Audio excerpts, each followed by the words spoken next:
السلام علیکم ورحمۃ اللہ وبرکاتہ۔ اتنی بھی کیا جلدی ہے شادی کی اماں، ابھی تو باقی سب کی شادی بھی ہونی ہے، اور اگر بھائی کی شادی کر دو گی تو پھر وہ جو بھی کمائے گا سب تو اپنی بیوی بچوں پر لگا دے گا۔ پھر بیٹھی رہنا جوان بیٹیوں کو لے کر۔ ربیہ آپا فون پہ اپنی ماں کی کلاس لے رہی تھی، جو بھولے بھٹکے سے کہہ بیٹھی تھی کہ اب زوار، جسے پیار سے اماں چاند کہتی تھی، آخر اکلوتا بیٹا تھا اماں کا۔ شادی کے 5 سال بعد منتوں مرادوں سے پیدا ہوا تھا۔ پھر اسے لاڈ اتنا دیا کہ پیار سے چاند کہنے لگی۔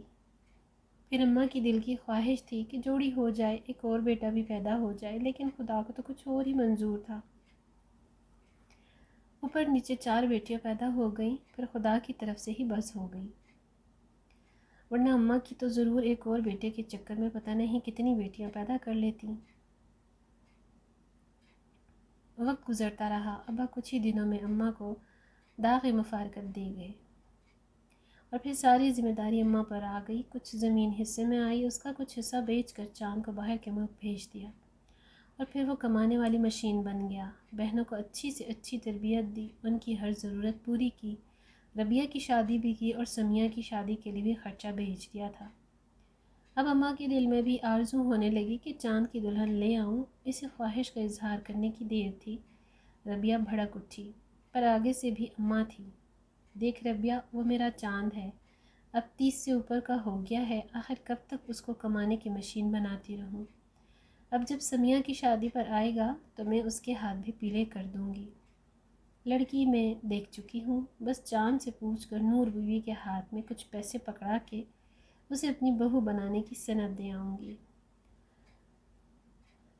اماں نے حکم دیا اور بغیر کچھ ربیہ کی سنے کال کاٹ دی۔ حد ہے خود غرضی کی، اماں منہ میں بڑبڑاتی ہوئی چاند کو کال میں لانے لگیں۔ اس سے ہاں کروا کے وہ نور، جو کہ اماں کے بھائی کی بیٹی تھی، خوابوں کی دنیا میں رہنے والی نور کو چاند کی منگیتر ہونے کا شرف حاصل ہو گیا تھا۔ ہر جگہ سے مبارکباد آنے لگی تھی، آخر کو باہر کے ملک میں رہتا تھا لڑکا۔ پر نور کچھ خوش نہیں تھی۔ مجھے کیا فائدہ ہوگا جب وہ میرے پاس ہی نہیں ہوگا؟ دل ہی دل میں خود سے باتیں کر رہی تھی، پر کسی سے کچھ بھی نہیں کہہ سکی۔ بس ارمان سارے دل میں دبائے چاند کی دلہن بن کر اس کے گھر آ گئی۔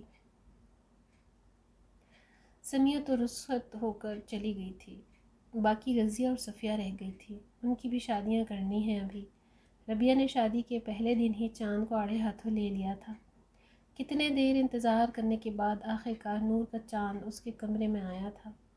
دعا سلام کے بعد، کچھ ادھر ادھر کی باتوں کے بعد ہی چاند نے اسے باور کرا دیا کہ اسے اپنی بہنوں کی خوشی بہت عزیز ہے۔ نور تو پہلے بھی یہ باتیں جانتی تھی، اس کے لیے تو کچھ بھی نیا نہیں تھا، صبر کا گھونٹ بھر چکی تھی۔ دن گزرنے لگے، جتنے دن چاند رہا اس کی بہنیں اس کے گرد ڈیرا ڈالے بیٹھی رہتی تھی۔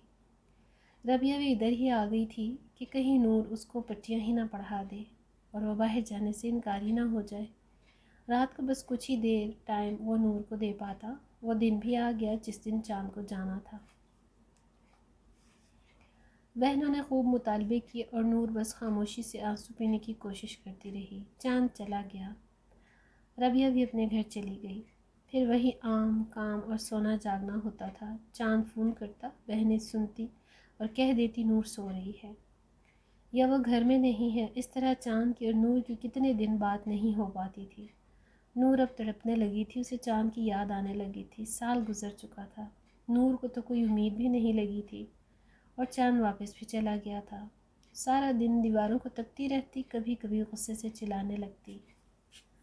اب آ بھی جاؤ چاند، میں بہت اداس ہوں تمہارے لیے، نور چاند سے فرمائش کر رہی تھی۔ بس اگلے مہینے ہی آ جاؤں گا، چاند نور کو تسلی دے رہا تھا۔ رضیہ نے سن لیا کہ بھائی واپس آ رہا ہے، جھٹ سے فون پکڑ لیا، نور سے اور کہیں مطالبے کر دیا، اور حکم بھی دے دیا کہ ضرور پورے ہونے چاہیے۔ چاند نے جو پیسے ٹکٹ کے لیے جمع کیے تھے وہ اس کی چیزیں لے کر بھیج دیں، اور خود نور سے مزید کچھ اور ٹائم مانگ لیا کہ اب نہیں آ سکتا۔ نور خاموش ہو گئی۔ آج آمنہ کی شادی کے بعد اس کی دعوت کی اماں نے، جو کہ اس کی بھانجی تھی۔ اس کو خوش دیکھ کر نور کو آگ سی لگ گئی، چلانے لگی اور سارا کھانا گرا دیا۔ آمنہ اور اس کا شوہر حیران پریشان کھڑے دیکھتے رہے اور پھر چلے گئے۔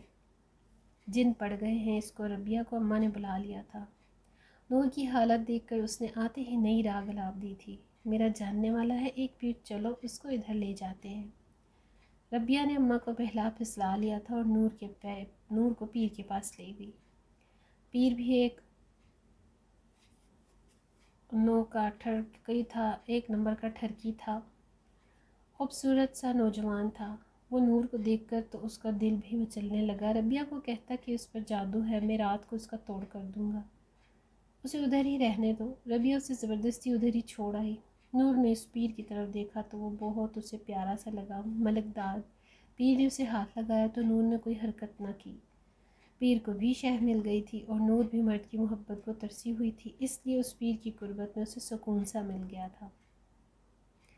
اپنی عزت کو ایک نقلی پیر کے بازار میں بیچ آئی تھی۔ ربیہ اسے واپس لے آئی۔ کچھ دن نور خوش رہی، پھر اسے دورے پڑنے لگ گئے۔ جانتی تھی یہ سب کرے گی تو پھر اس نقلی پیر کے پاس لے جائیں گے، بس پھر ربیہ اس کو ادھر لے گئی اور پھر وہی ہوا جو پہلے ہوا تھا، بس اسے ہی یہ نور کا معمول بن گیا تھا۔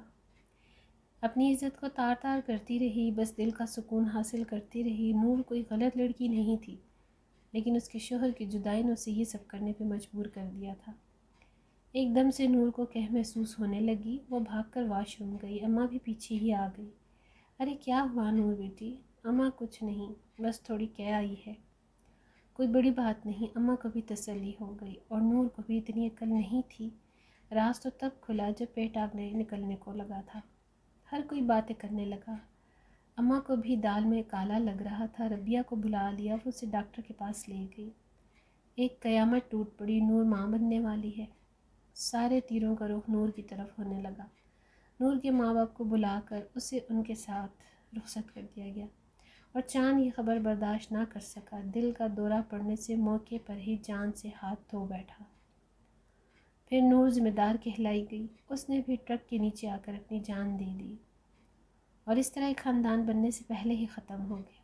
میں پوچھتی ہوں قصوروار کون تھا، نور یا پھر ان بہنوں کے مطالبات؟ کیوں ہو جاتی ہیں بہنیں خود غرض؟ کیوں بھول جاتی ہیں کہ ان کے بھائی بھی انسان ہیں، اس کے بھی جذبات ہیں؟ خدا بھائیوں اور اپنی بیویوں کو بھی ٹائم دو، وہ بھی اپنا سب کچھ آپ لوگوں کے لیے چھوڑ کر آتی ہیں۔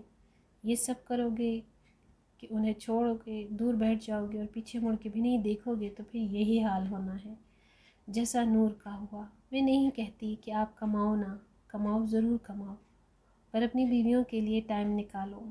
پردیس جاؤ تو بھی ان کا خیال رکھو، زیادہ نہیں تو روز ان سے بات کرو تاکہ اپنے دل کا حال آپ کو بتا سکیں، اور اتنی تنہا نہ ہو جائیں کہ پھر کسی نقلی پیروں کے ہتھے چڑھ جائیں۔ امید ہے ویڈیو آپ کو اچھی لگے گی، اچھی لگے تو لائک اور شیئر ضرور کیجیے گا، اور مزید ایسی ویڈیوز کے لیے اگر چینل کو سبسکرائب نہیں کیا تو چینل کو سبسکرائب کر لیجیے۔ اگلی ویڈیو تک اللہ حافظ۔